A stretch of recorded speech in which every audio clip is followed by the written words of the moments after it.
फरवरी को वो वारदात डाल दी गई, वो हादसा होते होते रह गया, उस हादसे की तरफ चलना शुरू हो गया जो 1971 के अंदर हुआ था। और वही लोग, उसी तरह के लोगों ने इधर तुम इधर हम का नारा लगा दिया। और कहाँ पर हुआ? लाहौर के मशहूर ज़माना होटल के अंदर। लोगों की तवज्जो बसंत की तरफ, लोगों की तवज्जो इमरान खान की तरफ, लेकिन पाकिस्तान को अलग करने की नापाक साजिश सामने आई। आज की वीडियो में हम उसी खबर की तफसील बताएंगे जो लाहौर के फ्लैटीज होटल के अंदर 8 फरवरी को एक सेमिनार हुआ, जिसके अंदर साबिक वज़ीर आला बलोचिस्तान सरदार अख्तर मेंगल और साबिक वज़ीर आला बलोचिस्तान अब्दुल मालिक बलोच साहब और उनके साथ साथ पाकिस्तान के मुस्लिम लीग नून की रीढ़ की हड्डी कहलाने वाले सेनेटर जनाब सनाउल्लाह खान साहब, राना सनाउल्लाह खान साहब उसमें मौजूद थे। उसके अंदर जो बातें हुई हैं, अगर आप पाकिस्तान से ताल्लुक़ रखते हैं, पाकिस्तान से मोहब्बत करते हैं, पाकिस्तान के अदारों को भी और पाकिस्तान के लोगों को भी इतना बड़ा शौक लगा वो बातें सुन के। और बातें किसने की है? बातें करने वाली हस्ती है जनाब साबिक वज़ीर आला बलोचिस्तान सरदार अख्तर मेंगल, जिन्होंने पाकिस्तान से सब कुछ हासिल किया, जिन्होंने पाकिस्तान से तमाम फ़वाइद समेटे, जिन्होंने अपना जिनके वालिद भी वज़ीर आला बलोचिस्तान रहे, जो खुद भी बलोचिस्तान के वज़ीर आला रहे।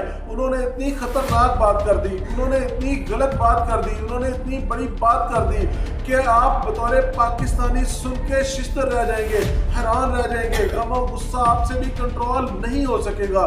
वो बात क्या थी? उन्होंने कहा कि 1971 के अंदर बांग्लादेश के जो बंगाली भाई थे उनको मजबूर कर दिया गया।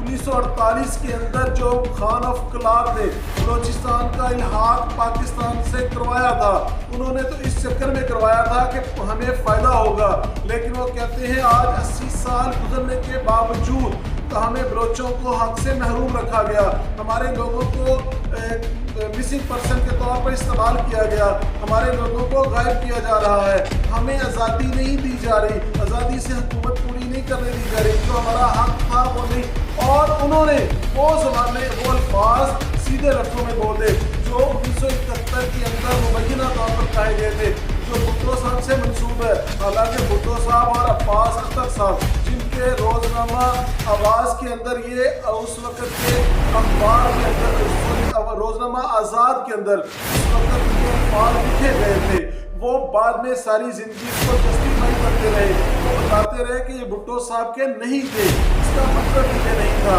लेकिन किसी ने इसको तस्लीम नहीं किया, उस वक़्त के लोगों ने इसको तस्लीम नहीं किया कि हमने ये अल्फाज कहे थे।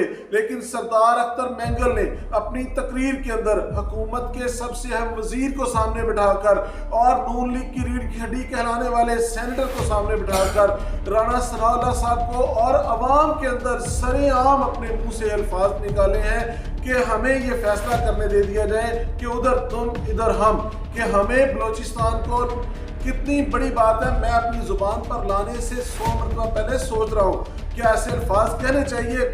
हालांकि मैं अपने नहीं, मैं सरदार अख्तर मेंगल के अल्फाज को दोहरा रहा हूँ कि उन्होंने क्या कहा कि बलोचिस्तान के हवाले से हम इधर तुम इधर हम के नारे पर अब काम करेंगे। तो उस वक्त अब्दुल मालिक बलोच साहब, उनके बाद उन्होंने तकरीर की, उन्होंने ऐसे अल्फाज नहीं कहे। उसके बाद हुआ क्या, राना सनाउल्लाह साहब जब तकरीर करने के लिए आए, उन्होंने चंद अल्फाज किए तो ऑडियंस वहाँ से उठ के चली गई। लोगों ने उनको मुंह के ऊपर गालियाँ देना शुरू कर दी और वो गलत अल्फाज कहने के बाद राना सनाउल्लाह की तकरीर सुने बगैर वहाँ से चले गए।